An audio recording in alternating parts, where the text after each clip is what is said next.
Quand je parle avec des directeurs marketing ou e-commerce et que ces derniers me disent qu'ils ont essayé Google Ads et que ça marchait pas ou qu'ils ont perdu beaucoup d'argent, je leur pose toujours la même question. Combien de temps vos campagnes ont-elles tourné? Et à chaque fois, j'ai généralement la même réponse qui est 3 semaines, 1 mois et demi. Et bien dans ces conditions, c'est tout à fait normal que vos campagnes n'aient pas été performantes. Pour qu'une campagne devienne réellement performante, il faut qu'elle tourne au minimum 90 jours. Et c'est pourquoi le sujet de cette vidéo aujourd'hui, c'est quelles sont les 5 corrections que tu dois apporter dans tes campagnes pendant les 3 premiers mois. Lorsqu'on lance une campagne, elle passe à travers 3 phases pendant les 3 premiers mois. Le premier mois, c'est la phase de découverte. C'est-à-dire que la campagne va aller ratisser un peu large, elle va essayer de comprendre qui est potentiellement intéressé par tes produits ou tes services, et on commence à apprendre de tout ça. La deuxième phase, c'est ce que j'appelle la phase d'apparition des tendances. C'est-à-dire que la campagne est allée un petit peu à droite à gauche, et on commence maintenant à entrevoir des tendances parmi les internautes, et donc à voir ce qui marche et ce qui marche pas, mais ça reste encore un petit peu léger. Et enfin, la troisième phase, c'est la phase d'optimisation. On a eu le temps de découvrir, on a eu le temps d'observer des premiers résultats, et maintenant on va commencer à optimiser nos campagnes pour qu'elles deviennent plus performantes. Alors maintenant tu vas me dire, pourquoi 3 mois? C'est quand même un petit peu long, on est censé avoir des algorithmes hyper intelligents qui devraient trouver tout de suite. Eh bien oui et non. Les algorithmes de Google, de Meta, de TikTok, etc. sont en effet très intelligents, mais cette intelligence, elle se base sur des statistiques. Et 3 mois, c'est le temps nécessaire pour collecter suffisamment de statistiques auprès des internautes pour comprendre ce qui fonctionne et ce qui ne fonctionne pas. Mais avant d'aller plus loin, je me présente rapidement pour ceux qui ne me connaissent pas. Moi c'est Charles, ça fait 10 ans que je suis expert Google Ads et je suis le fondateur de Satellite. Satellite, c'est une agence Google Ads spécialisée en e-commerce. On accompagne des dizaines de sites. Je te mets justement les logos des sociétés qu'on accompagne ou avec qui on a travaillé. Et tous les mois, on investit entre 500 000 et 1 million d'euros sur Google Ads pour nos clients. D'ailleurs, si tu investis au moins 5 000 euros dans tes campagnes chaque mois, eh bien on t'offre un audit gratuit de ton compte qu'on s'engage à te rendre sous 7 jours. Mais maintenant, place aux astuces. Alors la première correction que tu dois apporter, c'est exclure tous les termes de recherche qui ne sont pas pertinents avec ta cible. Pour ça, tu vas dans la section termes de recherche dans Insights et rapports, et tu vas voir ici tous les termes exacts qu'ont tapé les internautes sur Google et pour lesquels tes annonces ont été diffusées. Tu veux donc t'assurer que ce soit que des mots-clés pertinents, autrement tu vas payer pour des clics inutiles. Donc imaginons aujourd'hui qu'on vende des chaussures pour faire du jogging, eh bien si ici on avait chaussures de foot, chaussures de basket, chaussures de rugby, eh bien on irait l'exclure ici. Donc tu cliques sur ajouter comme mot-clé à exclure, tu décides si tu veux l'exclure au niveau du groupe d'annonces ou de la campagne et tu cliques sur enregistrer. Bon là évidemment je ne vais pas le faire parce que c'est un vrai compte, mais en faisant ça au moins une fois par semaine, tu t'assures que tes campagnes restent dans la bonne direction, ce qui te permettra d'avoir des meilleures performances. On arrive à la deuxième correction qui est optimiser ses annonces. Pour ça, tu vas dans la section annonces et tu cliques ici sur afficher le détail des composants. Dans ce tableau, on va voir les performances de chaque titre ou description de nos annonces et on va donc pouvoir savoir lesquelles sont efficaces et lesquelles sont nulles. Alors pour gagner du temps, je t'invite à utiliser un filtre. Tu tapes type de composant ici et tu sélectionnes soit les titres, soit tes descriptions. Donc tu descends en bas. Moi je les classe par conversion. Et ce que je fais, c'est que je regarde les derniers et je me dis ok, ces messages, Google ne les a pas diffusés, donc a priori ils ne sont pas pertinents. Et donc tous les mois, et je dis bien tous les mois, le fais pas plus tôt, eh bien je change les 2, 3, 4 derniers titres en fonction des performances. Ça me permet de tester de nouveaux messages et d'améliorer continuellement les performances de l'annonce. Alors ça c'était pour une campagne search. Si tu veux le faire pour une campagne performance max, je vais t'en montrer une ici.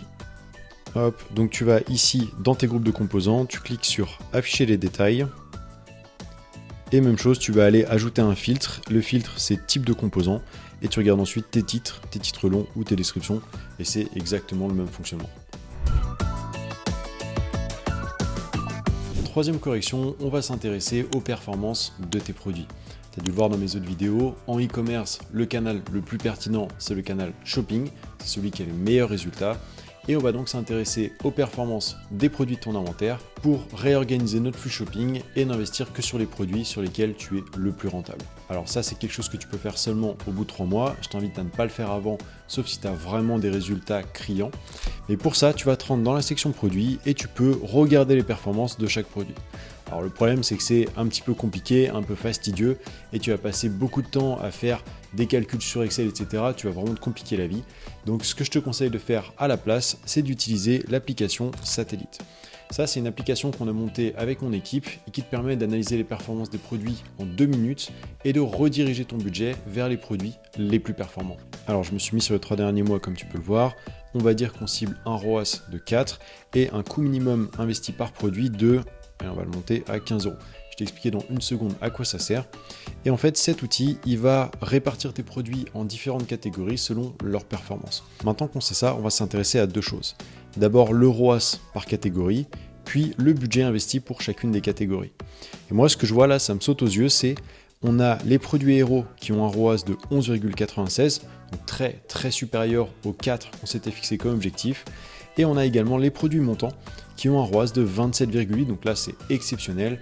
Mais la différence, c'est que, comme tu peux le voir, les produits montants, ils ont un ROAS supérieur à 4, mais ils n'ont pas encore investi 15 euros. Donc c'est des produits qui ont un ROAS assez fragile. A l'inverse, les produits héros, ils ont un ROAS supérieur à 4 et ils ont dépensé au moins 15 euros. Donc c'est un ROAS avec un historique suffisamment solide pour dire que c'est fiable. A l'inverse, on a les produits perdants qui ont un ROAS de seulement 1,48, donc très bas comparé au reste de l'inventaire. Et on a encore pire, on a les produits mal partis, 0,37, et les produits zéro conv, 0 vente. Maintenant qu'on sait ça, on va regarder la répartition du budget selon les catégories. Et on voit que les produits héros, ils ont dépensé que 61% du budget, ce qui est pas mal, mais qui pourrait être mieux.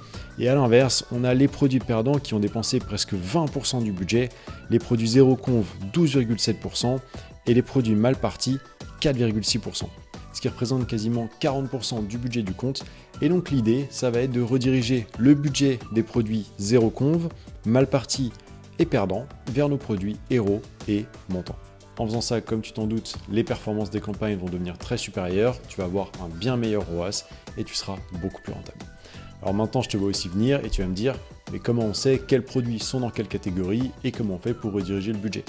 Eh bien c'est simple, si tu descends en bas, tu verras ici les produits selon la catégorie, tu peux les classer. Et pour synchroniser ça directement avec tes campagnes, eh bien on a créé une connexion avec Google Merchant Center. Et j'ai oublié de te dire, mais cet outil, on l'a rendu public. Donc si tu veux l'utiliser pour tes campagnes, c'est avec plaisir. Je te mets un lien dans la description et je te mets également un tuto pour te montrer comment exploiter pleinement toutes ces capacités et maximiser ton retour sur investissement. Quatrième correction, tu vas pouvoir passer la stratégie d'enchère de tes campagnes en ROAS cible ou en CPA cible. Ça te permet de communiquer à Google quel retour sur investissement tu attends de tes campagnes et va donc pouvoir adapter tes enchères et le ciblage pour atteindre cet objectif. Pour passer en stratégie d'enchère cible, il faut avoir au minimum 30 conversions sur les 30 derniers jours, mais ça c'est vraiment le minimum du minimum. Moi je te conseille plutôt d'attendre d'en avoir 90 sur les 60 derniers jours et à ce moment-là, tu peux passer en stratégie d'enchère cible. Si tu le fais avant, tu risques de donner des mauvaises indications à ta campagne parce que tu n'as pas assez d'historique et Google va faire des erreurs, ce qui va te coûter cher. Je te montre un exemple rapidement avec ce compte. Ça, c'est un site e-commerce qu'on a et qui investit sur le marché américain. En fait, je ne le dis pas souvent, mais chez Satellite, on a également nos propres sites e-commerce sur lesquels on vend des produits en Amérique du Nord et en Europe. Et donc, on a cette campagne qui tourne depuis à peu près 2 mois. Et donc là, on voit qu'elle a dépensé, on a quoi? On est à 3144 $, donc c'est quand même pas mal. Elle a généré presque 200 conversions et on a un ROAS de 5,69. Et étant donné le volume de conversion et l'investissement effectué, eh bien on a une campagne qui a suffisamment d'historique pour passer en ROAS cible. Et donc là, je pourrais définir un ROAS selon l'objectif de rentabilité qu'on a avec ce site.